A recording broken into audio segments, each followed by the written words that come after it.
menurut saya ini membuat kita mendidih ya.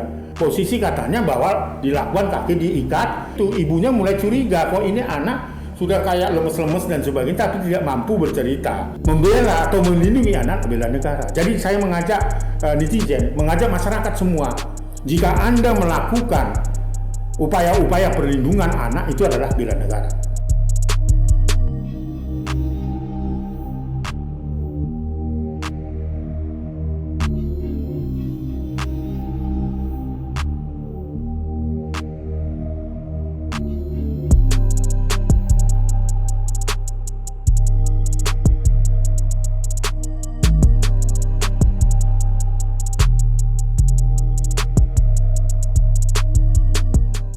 Sahabat anak Indonesia, jumpa lagi barengnya di Ngobras, ngobrol bareng Bang Aris. Nah, untuk kepentingan terbaik anak, jangan lupa untuk dukung terus Aris Merdeka Official dengan cara like, comment, share, dan subscribe. Dan serta jangan lupa nyalakan notifikasinya untuk melihat update-update terbaru, video-video, kegiatan dari Bang Aris. Nah, di sebelah ini sudah ada Bang Aris. Sehat, Bang? Sehat. Sehat. Ya. Kebetulan nih, Bang, sekarang ini lagi rame kasus kekerasan seksual, lagi-lagi kasus kekerasan seksual begitu Bang. Dan ini terjadi di Medan, Sumatera Utara, dan kasus ini tuh sudah viral dan dilaporkan ke Hotman Paris. Jadi 911-nya Hotman Paris begitu Bang. Betul. Nah, kemudian Abang juga kemarin kan kebetulan baru dari Medan gitu kan. Nah, apakah Abang tahu kasus ini, kemudian perkembangan apa kalau memang Abang tahu kasusnya, sampai di mana gitu, kemudian mungkin juga bisa dijelasin memang kasusnya tidak ditangani atau seperti apa begitu Bang, karena kan banyak banget yang kok kasusnya harus viral dan lain-lain dulu baru semua terproses gitu. Gimana dari Bang Aris? Iya begini nih ya, jadi kasus kejahatan seksual secara nasional itu cukup memprihatinkan, di mana hampir 52%-nya kasus pelanggaran terhadap anak itu didominasi oleh kejahatan seksual. Mirisnya nih ya, itu justru dilakukan oleh orang terdekat. Bisa juga dia bapak sambung, orang tua kandung, paman ya, seperti terjadi di Sumatera Barat dan di beberapa tempat. Terjadi juga di Kabupaten Toba, bagaimana justru kalau di sana panggilannya tulang, yang seharusnya ponakan lah seperti itu, justru itulah pelaku-pelakunya. Bahkan yang miris lagi justru sekarang ini kasus kejahatan seksual bukan hanya dilakukan oleh orang dewasanya, tetapi juga dilakukan oleh anak-anak ya. Kita mendapatkan informasi baru beberapa hari lalu ada seorang anak umur 7 tahun justru mengalami kejahatan seksual secara bersama, hampir ada 2, 3, 5 orang anak berusia 12 tahun ya. Jadi itu kan miris sekali ya. Sementara ini kan masih dalam posisi anak gitu. Tapi itu fakta yang tidak terbantahkan. Nah kemudian ya ini tadi juga selain pelaku-pelakunya orang terdekat, ternyata ada peristiwa yang dilaporkan kepada Komnas Perlindungan Anak itu adalah dilakukan oleh pengelola sekolah. Ada yang tenaga administrasi, ada yang tukang bersih-bersih, bahkan menurut informasi mereka sebut pimpinan sekolah, kepala sekolah dan sebagainya, yang dilakukan secara berulang-ulang. Nah ini kan cukup memprihatinkan. Ada juga peristiwa di Medan juga itu ada anak usia 10 tahun, dia mengalami kejahatan seksual sampai dia positif HIV/AIDS, ditularkan dari pasangan pacar dari ibunya. Dan ini kan cukup memprihatinkan kan, korban-korban kan, belum lagi yang terjadi di Serdang, dilakukan persetubuhan secara incest atau sedara dan sebagainya. Di berbagai tempat juga terjadi, bukan hanya di Medan. Nah kebetulan 2 bulan yang lalu sesungguhnya ya, ada seorang ibu berinisial I itu berkomunikasi lewat IG saya. Lalu tenaga yang mengurus IG saya itu menyempatkan diri untuk membahas itu dan memberitahu kepada saya. Nah, menyampaikan bahwa ada dugaan kejahatan seksual dilakukan oleh kepala sekolah di Medan. Nah, pada saat itu komunikasi kita nih ya, untuk bagaimana supaya intent data-data terperoleh dengan baik. Nah, namun ini sudah dilaporkan sesungguhnya di Poltabes Medan. Tetapi Poltabes Medan itu kewalahan informasi mungkin begitu ya. Akhirnya take over oleh Polda Sumut. Nah, itu sudah ditangani oleh Ditreskrimum lewat Subdit Renata dan sebagainya. Sudah juga ada psikolog dan sebagainya, sudah diskusi. Bahkan juga ditangani oleh Lembaga Perlindungan Anak Sumatera Utara pada saat itu.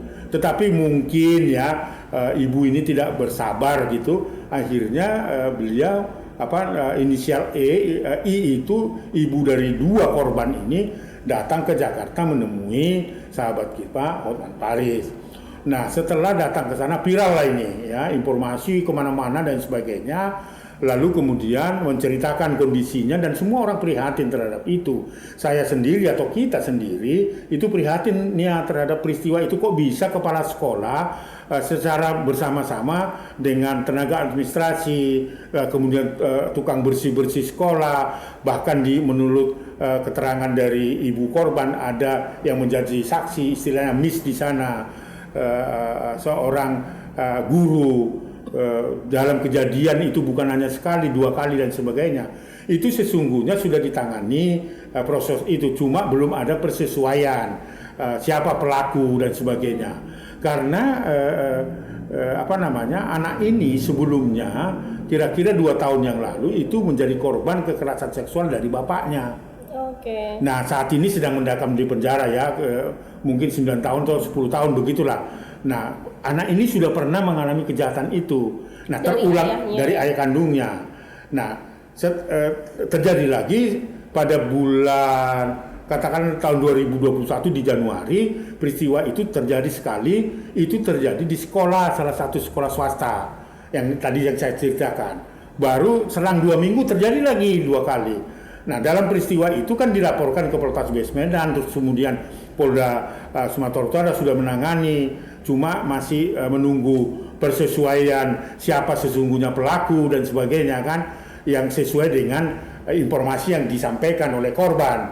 Nah, menunggu itu rupanya ibu ini kan namanya juga naluri keibuan, lalu kok anak-anaknya menjadi korban dan sebagainya, sudah nggak kuat lagi. Kemudian tidak sabar menunggu proses itu. Kira-kira ya 2 minggu yang lalu datang ke Jakarta menemui sekali lagi sahabat kita Hotman Paris. Viral lah berita itu ya, viral berita itu. Lalu kemudian kita kan juga mendapatkan berita itu, sehingga kita juga langsung ikut menangani perkara ini dengan mendudukkan persoalan yang sesungguhnya.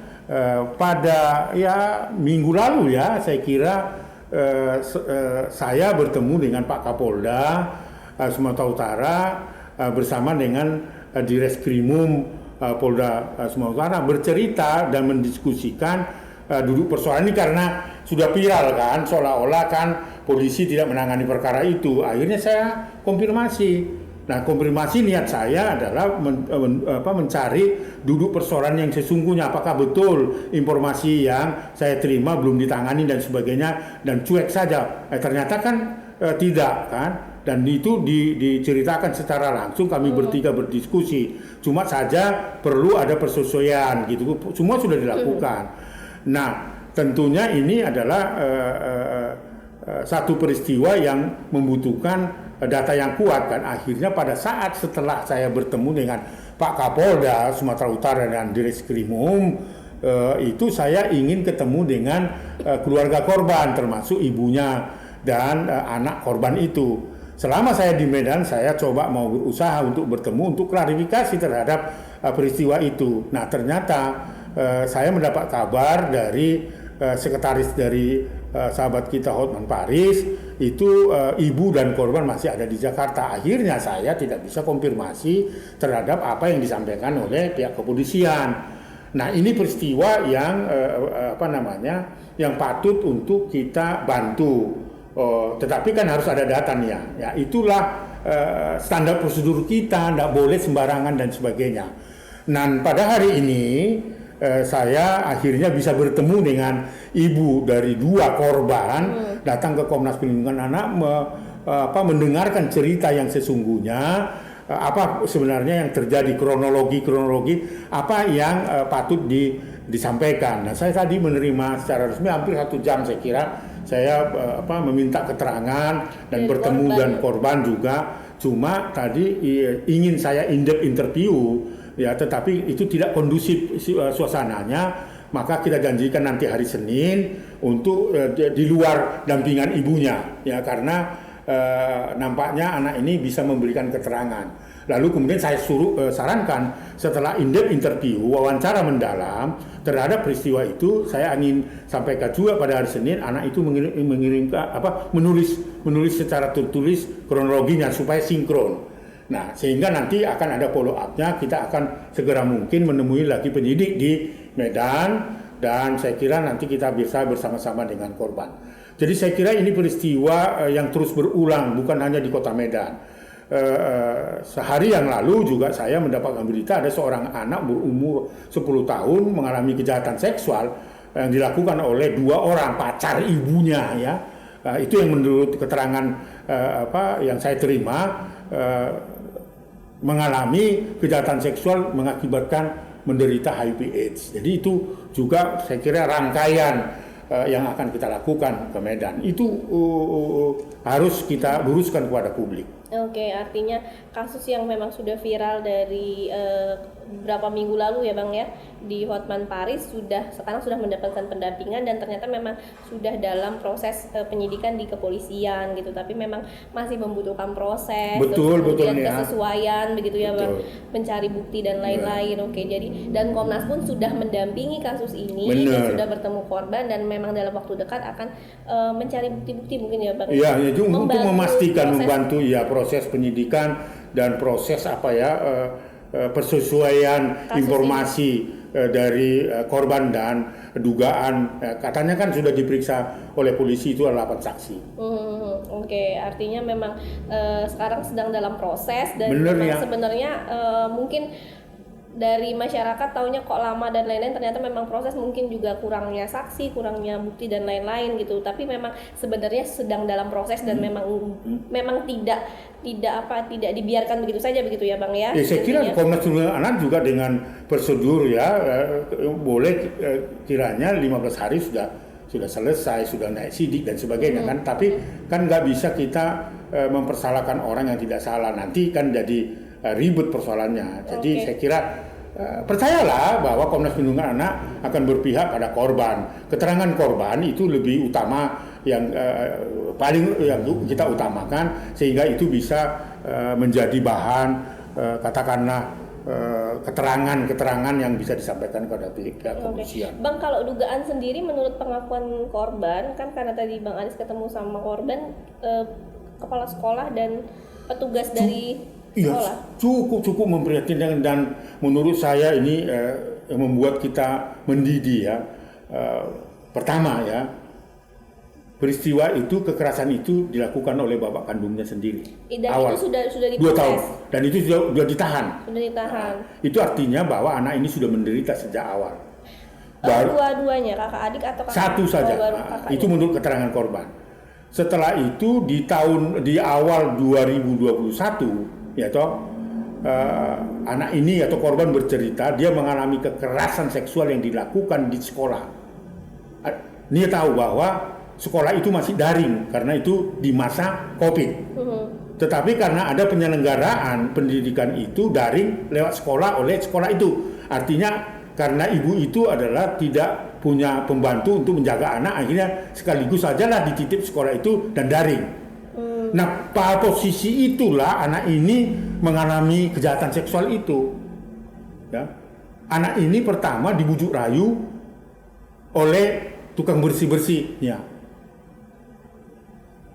Dimasukkan atau disuruh masuk dalam gudang. Di dalam gudang itu anak itu disuruh menunggu di situ. Si tukang bersih-bersih keluar. Lalu kemudian tiba-tiba kepala sekolah masuk ke gudang itu. menurut keterangan korban disitulah dia diperkosa, mengalami kejahatan seksual dengan posisinya sangat menyedihkan, mulut dilakban, kaki diikat. Setelah si kepala sekolah itu melakukan kejahatan seksual, gantian lagi sebutan dari anak korban ini, masuklah pimpinan sekolah melakukan tindakan yang sama. Pimpinan sekolah. Iya. Lalu ada adiknya yang menyaksikan, ya kan? Gudang. Ya, artinya ya pada saat awal masuk gudang dan sebagainya, tapi dia curiga si adiknya si korban itu, si laki-laki dia pergi menemui di lantai 2 sekolah itu ke seorang miss istilahnya atau guru, menceritakan ada kondisi seperti terjadi di apa namanya di gudang itu. Nah, tetapi si miss itu tidak melakukan tindakan langsung, ya. Artinya menurut keterangan korban itu adalah terjadi. Lalu yang terakhir itu yang tukang sapu tadi, tukang bersih melakukan yang sama, gitu ya. Sampai menurut keterangan saksi adiknya itu bahwa kakaknya itu sampai kayak pingsan.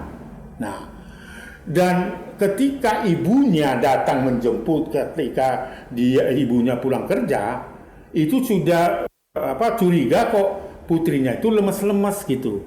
Sampai di rumah diminta untuk penjelasan tapi nggak mampu menjelaskannya, ya. Tetapi posisinya adalah posisi lemas dan sebagainya. Sulit ibu itu meminta keterangan apa yang sedang terjadi. Nah, karena tidak dapat penjelasan, adiknya juga tidak menjelaskan, ya berhenti di situ. Namun disayangkan itu yang sangat memprihatinkan dan sangat biadab kalau kita mendengar penjelasan dari korban. 2 minggu itu terjadi hal yang sama. Tetapi ini yang memasukkan di dalam gudang itu bukan lagi pembersih. Yang sebelumnya, ya kan, menurut keterangan korban dia diberikan serbuk putih pada kejadian pertama toh. Nah, kejadian yang kedua diberikan serbuk lagi di dalam tekom minuman, botol minumannya yang setiap hari dibawa toh, dicampur dan diminum. Setelah diminum, menurut korban dia pingsan dan sebagainya. Baik itu kejadian pertama itu serbuk putih, di dalam kejadian kedua serbuk merah.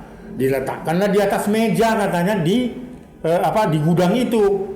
Lalu si tata usaha administrasi itu keluar dari gedung itu, mungkin juga memberitahu seseorang gitu. Masuklah tiba-tiba kepala sekolah ke atas si saksi korban. Nah, 2 kali dan sebagainya terjadilah kejahatan seksual dalam posisi yang sama nih ya. Posisi katanya bahwa dilakukan, kaki diikat, lalu adiknya melihat juga karena kan di dalam daring itu kan adiknya ikut pada proses pendidikan itu. Dia lapor ada miss namanya inisial E, tetapi juga tidak bertindak apa-apa. Ya itu kan sebagai saksi sebenarnya. Jadi setelah kejadian itu ibunya mulai curiga kok ini anak sudah kayak lemes-lemes dan sebagainya tapi tidak mampu bercerita. Karena ternyata ya dia diancam untuk tidak menceritakan kepada orang lain. Kalau diceritakan kepada orang lain, 3-3 artinya adik dan kakaknya dan ibunya akan dibunuh dan sebagainya, dan otomatis tidak boleh lagi sekolah di sini. Itu ancaman seperti itu. Nah, karena ancaman itu kan ketakutannya nggak sekolah lagi dan sebagainya, akibatnya tidak bercerita. Nah, tapi ketika ibunya mulai curiga, dicatat kalau kamu memang nggak betah di situ, kita pindah dah, nanti kita ambil surat-surat dan sebagainya, kau tetap sekolah karena anak ini cinta sekolah. Nah, dipancing seperti itu terbukalah akhirnya si dua anak ini kemudian di bulan yang sama itu melapor ke Poltabes Medan itu. Nah, diproses dari situ, tetapi itu tadi ya belum ada perselesaian, akhirnya di take over oleh Polda Sumatera Utara karena keberpihakan atau kepedulian dari Bapak Kapolda dan memerintahkan jajarannya seperti Direksi Krimum itu loh. Jadi peristiwa ini maka mendapat perhatian dari Komnas itu karena itu biadab dan keji. Apalagi ada kasus ya 1 hari yang lalu seperti yang saya katakan, ada seorang anak umur 10 tahun mengalami kejahatan seksual mengakibatkan dia positif HIV/AIDS yang dilakukan oleh pacar ibunya. Ini kan tidak bisa diterima akal sehat. Belum lagi kejadian-kejadian di tempat yang lain begitu nih ya. Itu loh yang membuat kita marah dan mendidih seperti yang saya katakan tadi. Dan tentu tadi kami juga banyak bercerita bagaimana ini bisa kita selesaikan, kita bantu karena ibu dari korban itu terus memohon kepada kita, menangis dan seterusnya, anaknya juga terdiam dan sebagainya. Nah, untuk memastikan itu follow up-nya nanti kita akan in-depth interview dan kita akan datang bekerja sama dengan Polda di Sumatera Utara. Oke, artinya kasusnya sudah mendapatkan pendampingan dan tapi memang saya miris nangis saya kalau mendengar itu. Pendidik yang seharusnya melindungi korban. Padahal pihak sekolah atau kepala sekolah atau oknum ini kan sudah tahu kalau korban ini adalah dulunya juga menjadi korban gitu ya. Iya, tahu karena sudah di penjara toh. Dan ibunya sudah tahu kan. Bayangkan anak ini korban di lingkungan terdekat rumah, sekolah, bapak kandung loh. Oke, apakah ada kemungkinan kalau misalnya kepala sekolah, kemudian pimpinan sekolah dan tukang kebun begitu ya Bang, tukang sapu di sana melakukan itu, kan mereka akhirnya tahu nih kasus yang lalu dari si anak ini. Tahu. Memanfaatkan yang memang ya mungkin ada dugaan memanfaatkan itu, mungkin ada dugaan itu dan itu harus dipastikan kan.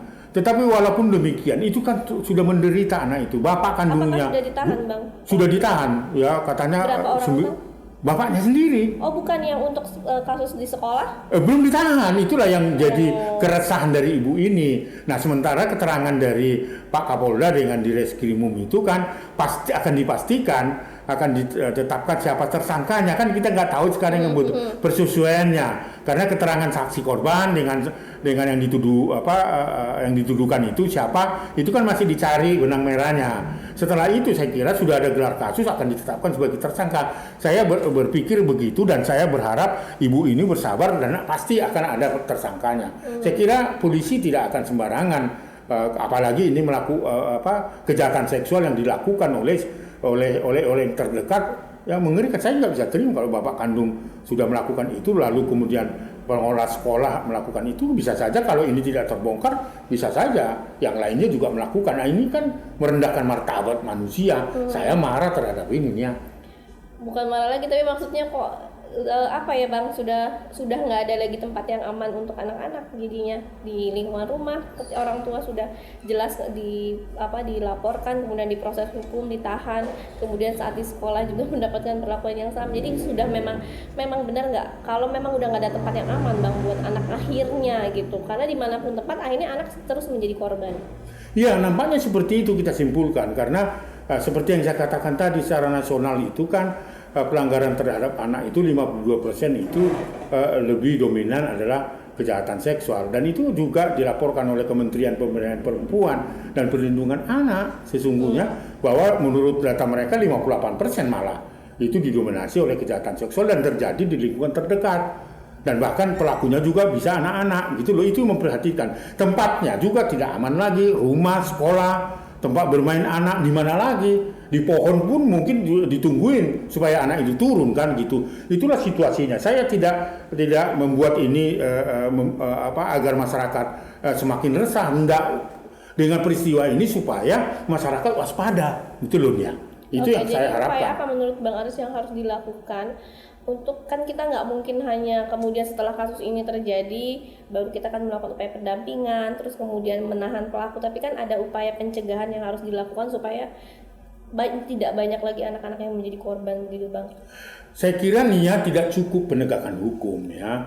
Bisa saja orang yang seperti Heri Wirawan yang ada di Bandung melakukan kejahatan seksual terhadap lebih 13 santrinya, akhirnya pengadilan tinggi hukuman mati ya kan. Tetapi setelah ada keputusan itu masih terjadi lagi di Depok, bagaimana 11 santrinya mengalami kekerasan seksual oleh pengurus pompesnya. Di Jombang juga begitu, bukan saja di Bandung, di Madura, di Surabaya ya, di Ponorogo, di Sumatera Utara ya, di Lampung. Peristiwa-peristiwa yang terlaporkan ke Komnas Perlindungan Anak hampir sama peristiwanya, kejahatannya juga sama. Itu artinya apa? Pompes sendiri juga tidak aman. lingkungan sekolah tidak aman, rumah saja sebagai garda terdepan untuk menjaga dan melindungi anak juga tidak nyaman. Nah, ini artinya bahwa posisi anak ini saat ini di Indonesia perlu mendapatkan perhatian kita semua, ya. Saya kira saya selalu berulang-ulangnya, saya selalu tidak bosan-bosannya mengajak masyarakat, ayo dong kita selamatkan anak-anak kita. Ini sudah bahasa sangat apa namanya, mangilik itu memelas gitu ya. Mangilik itu bahasa Batak itu sama dengan memelas gitu kepada masyarakat. Ayo dong gitu ya. Mari kita selamatkan anak-anak kita. Karena anak-anak kita ini adalah merupakan generasi keluarga dan bangsa. Oleh karena itu saya selalu mengajak masyarakat menanamkan, menjaga dan melindungi anak adalah bela negara. Ya, melindungi anak adalah bela negara. Artinya apa? Kalau masyarakat saya ajak menjaga dan melindungi anak dan menyelamatkan anak dari segala bentuk eksploitasi, penelantaran, diskriminasi, itu adalah bela negara. Karena apa nih ya? Kalau masa depan anak-anak kita yang sekarang suram, maka negeri ini akan diisi oleh anak-anak yang suram dan pemimpin-pemimpin yang suram. Kalau dia tidak kita lindungi dan kita jaga sejak awal, dia adalah generasi yang tentunya dia akan menjadi pelaku yang sama. Itulah sebabnya saya selalu mengatakan, ayo kawan-kawan, ayo masyarakat, melindungi anak itu adalah merupakan bela negara. Jadi kalau kita melindungi anak, melindungi cucu kita, melindungi anak tetangga kita, itu adalah bela negara. Kenapa? Anak terselamatkan, anak akan mengisi NKRI ini adalah anak-anak yang terlindungi. Itu loh maksud bela negara itu. Nah, tapi kalau seperti peristiwa kejahatan seksual yang terjadi yang sangat biadab di Medan yang diduga dilakukan kepala sekolah yang seharusnya mengayomi, melindungi, lalu orang tua yang pihak lain dan sebagainya merusak masa depan anak, bagaimana? Saya nggak bisa bayangkan ya, saya nggak bisa bayangkan. Dan saya tidak bisa terima itu, apapun alasannya. Saya ini sudah tua gitu ya, tetapi saya tidak tua terhadap semangat. Saya akan tetap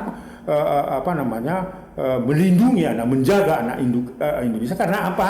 Karena itu tadi, membela atau melindungi anak, bela negara. Jadi saya mengajak netizen, mengajak masyarakat semua, jika Anda melakukan upaya-upaya perlindungan anak, itu adalah bela negara.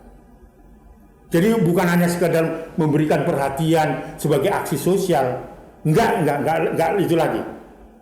Nia sekarang bicara tentang anak, melindungi anak, apapun latar belakangnya, bela negara.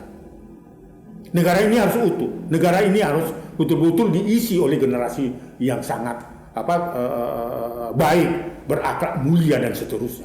Sekira itu Nia. Jadi kalau saya ini sekarang meninggi suara saya, nggak bisa saya terima nih ya kasus-kasus seperti ini. Nggak bisa saya. Saya selalu kalau di rumah itu selalu teringat, apalagi kalau saya menonton televisi, langsung reaksi ya. Apa yang bisa saya lakukan? Ambil HP, kirim rilis, minta dukungan masyarakat, minta aksi-aksi segera mungkin untuk menyelamatkan anak. Itu pekerjaan saya setiap hari. Jadi nggak berhenti megangin handphone. Makanya handphone saya ada 3. Karena itu untuk keluarga 1 handphone. Supaya kalau bunyi handphone ini berarti itu urusan keluarga. Kalau handphone 1 berarti misalnya media, itu urusan media. Handphone 1 untuk bunyi lagi itu urusan pengaduan, pasti pengaduan gitu loh. Karena saya berikan nomor itu untuk pengaduan. Nomor yang ini adalah untuk media, nomor ini untuk keluarga. Jadi saya tahu. Jadi makanya saya agak sedikit terganggu mata saya karena saya tidak henti-hentinya kalau ada laporan dari masyarakat. Saya takut itu dihujat masyarakat. Kenapa kau nggak kerjakan ini? Kenapa anak artis kau kerjakan? Kenapa anak Sambo kau? Gitu loh. Saya nggak mau karena sejak awal saya punya komitmen siapapun yang minta pertolongan dari apa yang bisa saya lakukan ya, saya akan lakukan. Itulah prinsip hidup itu. Harus menjadi saluran kebaikan bagi orang lain. Untuk apa kita hidup? Makan enak, kemana-mana difasilitasi, tapi tidak berguna di masyarakat.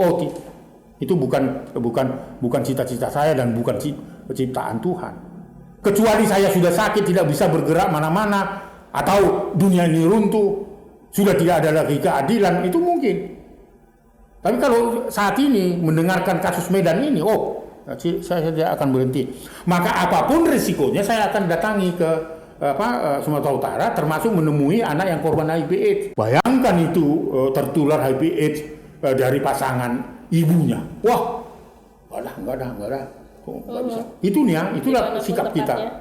Setuju sama Bang Aris nih. Jadi dimanapun tempat memang sudah nggak ada tempat yang aman buat anak. Betul.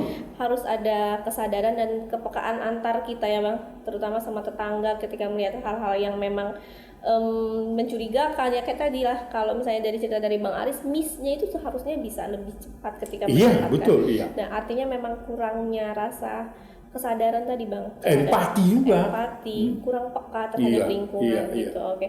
Nah sementara kasus di Medan ini sedang dalam proses dan kemungkinan nanti dalam waktu dekat Bang Aris akan melakukan kunjungan ke Medan, kita beralih mungkin ke kota Jawa Timur. Iya, boleh. Apa itunya? Di Jawa Timur, di Batu Malang. Ini kan baru kemarin proses kasus SPI. Iya. Divonis 15 tahun. 12 Bang. Iya. Oh ya, dituntut 15 tahun, kemudian divonis 12 tahun. Lebih rendah dari tuntutan jaksa ya. Oke, divonis 12 tahun penjara, subsidiar 6 bulan atau denda 300 juta ya Bang, dan restitusi 40 jutaan lebih lah gitu. Oke, nah ini menurut Bang Aris gimana dengan keputusan atau vonis yang diberikan oleh majelis hakim? Apakah Bang Aris dan korban komunikasinya gimana sejauh ini? Merasa puaskah atau gimana? Pertama, saya ingin katakan kebenaran dan keadilan yang selama lebih dari 1 tahun diperjuangkan oleh korban, saya kira ini adalah menunjukkan bahwa telah berkumandang keadilan itu yang didaulat oleh Tuhan gitu ya, bukan oleh hakim dan jaksa penuntut umum, tapi majelis hakim mendapat inspirasi itu bahwa keadilan itu ada pada korban dan sebagainya, dan majelis hakim hanya menyuarakan. Jadi pada tanggal 7 September persis hari Rabu di 2022, saya sangat surprise ya, sangat gembira sekali. Bukan soal berapa dia dihukum, bukan karena 12 tahun dan sebagainya, tidak. Tetapi perjuangan kita, kebenaran dan keadilan itu berkumandang di Pengadilan Negeri Malang yang menyatakan saudara Julianto itu bersalah. Kata bersalah itu ya. Divonis bersalah. Ya, vonis bersalah, bahwa itu lebih rendah dari tuntutan jaksa itu bukan itu targetnya, tetapi kita mau mengatakan bahwa dia bersalah dan bisa dibuktikan oleh jaksa penuntut umum dalam tuntutannya, dan diputuskan oleh pengadilan peristiwa kejahatan seksual yang lampau yang sudah 10 tahun. Nah, ini membuat saya surprise karena ini menjadi jurisprudensi di Indonesia bahwa kasus-kasus kejahatan seksual masa lampau sekalipun itu bisa dihukum dan mendapatkan ganjaran. Itulah yang dilakukan saudara Julianto dan diputuskan oleh Pengadilan Negeri Malang itu. Itu yang membuat gembira. Selain tadi ya, kebenaran dan keadilan itu berkumandang di Pengadilan Negeri Malang yang disuarakan oleh majelis hakim. Tapi yang terpenting sekali lagi adalah bahwa kita terus bisa membuktikan bahwa Julianto itu melakukan kejahatan seksual sekalipun itu sudah berlangsung sejak lama, ya toh. Itu sebenarnya yang saya ingin sampaikan kepada publik, karena ini merupakan jurisprudensi, sehingga kalaupun ada peristiwa-peristiwa masa lampau yang dialami oleh perempuan dan anak-anak katakan 10 tahun yang lalu, jangan ragu, laporkan ke pihak kepolisian dan minta ini proses peradilan gitu loh, pengadilan dan sebagainya. Itu salah satu menurut saya satu perubahan yang diperjuangkan oleh Komnas Perlindungan Anak. Selama ini orang kan mencibir ya, wah udah kasus lama kok baru dilaporkan, visumnya bagaimana? Kenapa kok dari dulu nggak lapor? Sama seperti kasus SPI itu, kenapa sih korban ini nggak lapor pada kejadian ketika dia SMA? Kenapa ketika dewasa dan sebagainya? Dicibir kan? Barang aktivis-aktivis juga mencibir itu, walaupun tidak secara langsung diomong gitu kan, saya paham betul gitu kan. Tetapi saya bersama korban ingin memastikan bahwa kasus-kasus kejahatan seksual itu, walaupun itu terjadi masa lampau, bisa diperjuangkan. Buktinya apa? Saudara Julianto menyatakan bersalah, bukan persoalan targetnya 12 tahun.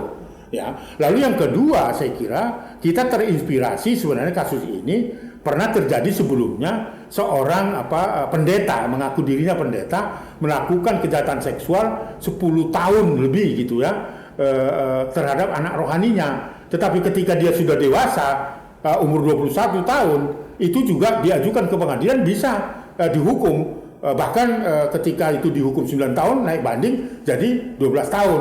Saya ingat itu pengacaranya adalah pengacara lansia yang orang tahu katanya pengacara terkenal masih Tompul, tetapi kan mereka tidak bisa membela bersama Jeffrey yang sering ngamuk-ngamuk kesurupan itu kan. Nah itu juga ya tidak bisa mereka butuh. Artinya apa yang mau saya jelaskan, peristiwa lamanya itu bisa dilakukan. Oleh karena itu putusan SPI oleh majelis hakim harus menjadi pelajaran. Apa yang saya katakan jurisprudensi, bisa kasus-kasus yang serupa pada masa lampau itu dilaporkan gitu loh. Oke.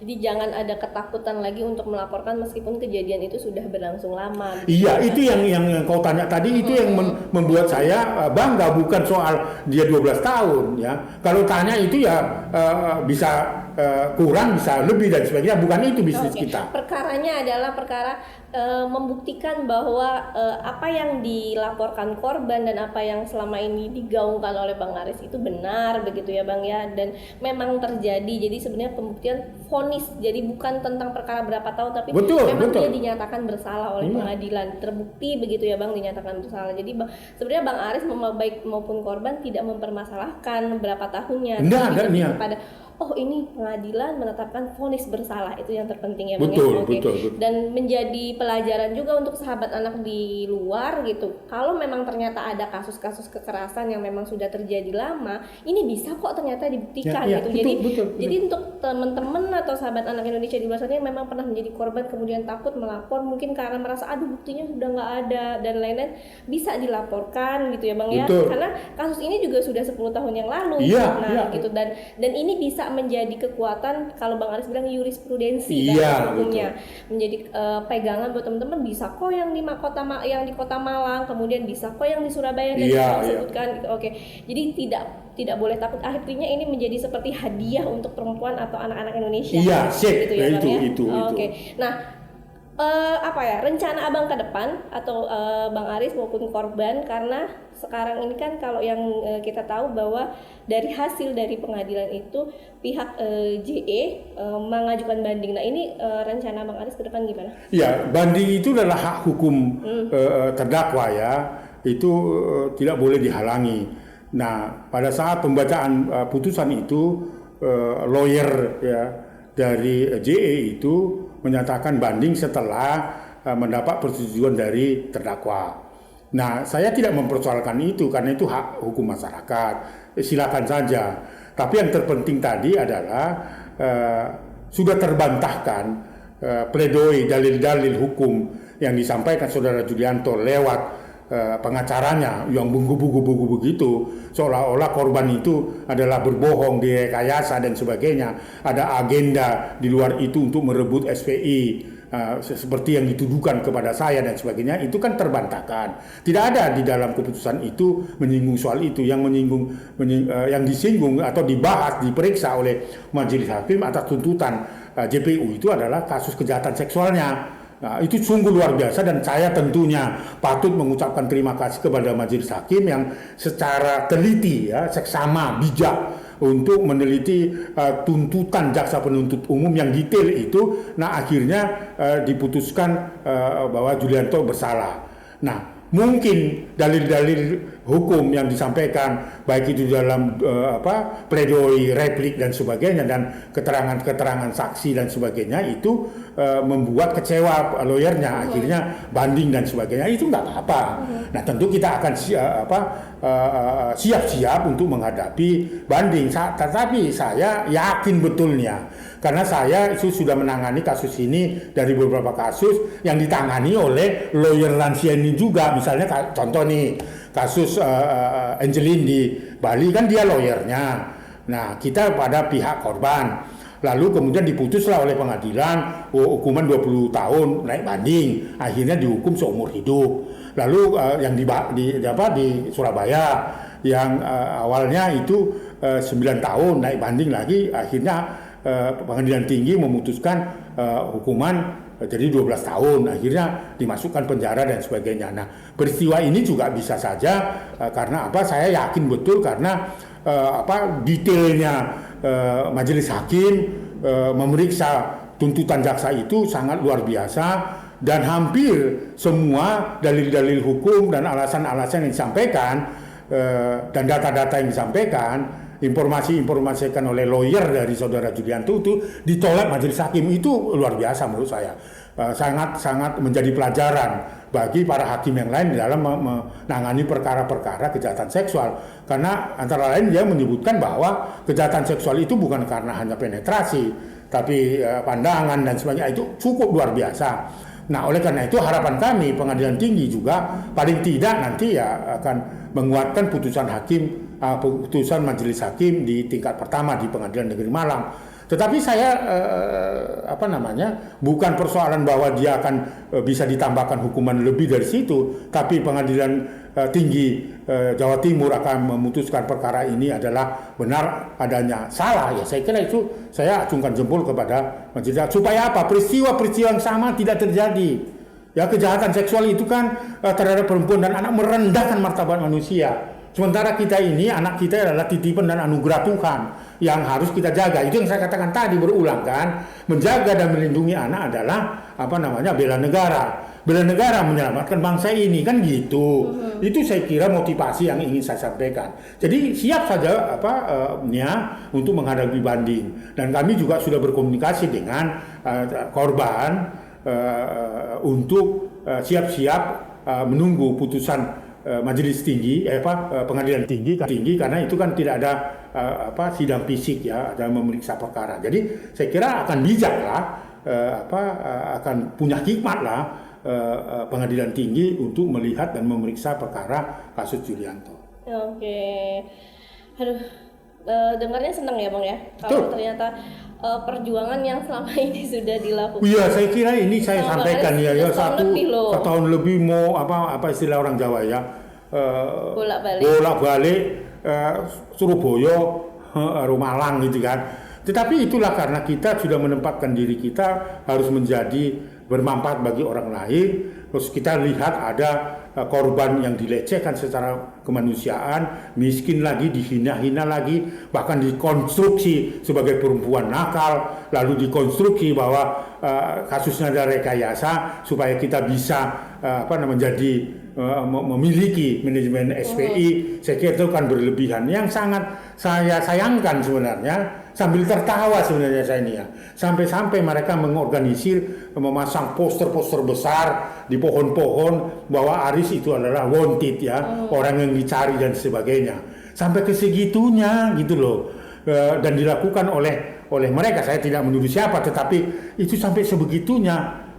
Padahal saya setiap minggu ya itu ikut sidang. Kalau saya DPO, saya predator hukum kan sudah ditangkap. Apakah predator hukum itu merupakan tindak pidana? Saya nggak ngerti gitu kan. Siapa yang membuat? Ya saya tertawa pada saat itu, saya tertawa saja nih ya. Dan saya berharap supaya poster itu lebih banyak lagi sampai ke alun-alun di Kota Malang, di pohon-pohon, di mungkin juga di toilet-toilet, nggak ada masalah bagi saya gitu kan. Nah, tapi artinya masyarakat sampai sebegitulah mau meyakinkan masyarakat bahwa Julianto bukan pelaku. Ternyata 7 Desember tahun 2022 merupakan catatan sejarah dan jurisprudensi bagi korban-korban kekerasan. Diputuskan saudara Julianto bersalah gitu loh. Melakukan kekerasan seksual. Bahkan menjadi predator kejahatan seksual.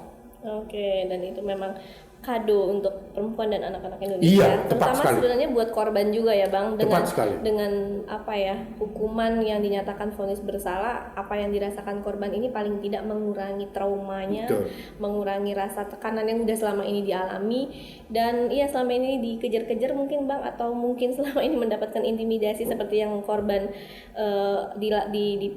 korban mengakuinya gitu beberapa kali gitu kan. Dan pokoknya Bang Aris berarti akan proses terus untuk untuk Saya mengawal kira kasus terus ini ya. mengawal kasus ini Pengadilan Tinggi Jawa Timur ya.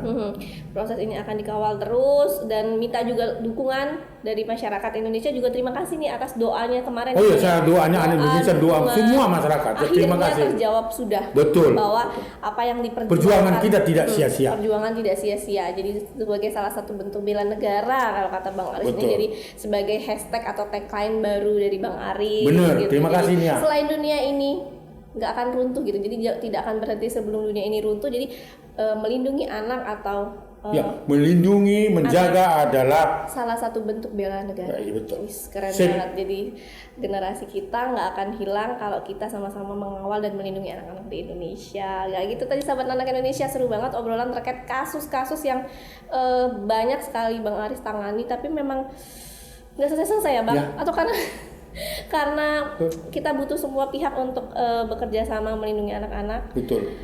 Pokoknya Bang semangat terus. Terima Semoga kasih Nia doanya. hasil PT-nya nanti juga terus masih berpihak terhadap korban. Baik. Pokoknya jangan capek-capek Bang. Sekaligus untuk terus mengawal kasus yang ada di Medan, terus kasus anak yang juga menjadi korban HIV Benar. karena kasus kekerasan seksual. Nah itu tadi sahabat anak Indonesia. Terima kasih sudah terus melihat atau menyaksikan Ngobras Aris Merdeka Official. Terus dukung dengan cara like, comment, share, dan subscribe. Dan jangan lupa nyalakan notifikasinya. Salam anak Indonesia. Menjaga dan melindungi anak, bela negara. Sampai jumpa.